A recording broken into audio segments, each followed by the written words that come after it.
Je suis Reda Zaouch, le responsable du service e-archives de la ville de Saint-Maur.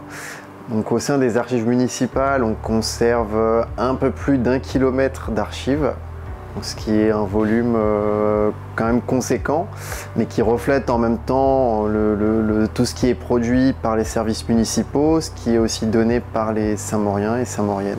Du coup, on trouve des documents assez variés. Donc, en termes de papier, on va avoir énormément de choses, donc des rapports pour certains projets, on a des correspondances extrêmement intéressantes, on va avoir des affiches, on va avoir des documents plus iconographiques, donc cartes postales, photos, diapositives. On va avoir également des documents audiovisuels, donc cassettes, bobines.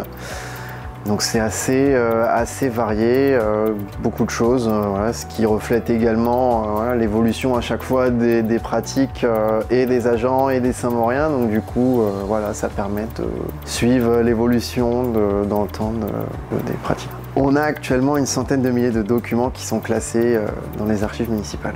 Par exemple, on va avoir toute la presse locale qui est conservée chez nous, donc voilà, l'ancêtre du Saint-Maur Info. Si on souhaite voir un ancien numéro, c'est tout à fait possible. On va avoir toutes les photos des manifestations organisées par la ville, où pareil, on peut remonter assez loin. On peut avoir également donc, les actes d'état civil, où on remonte pareil très loin et on va jusqu'en 1921 aux archives municipales.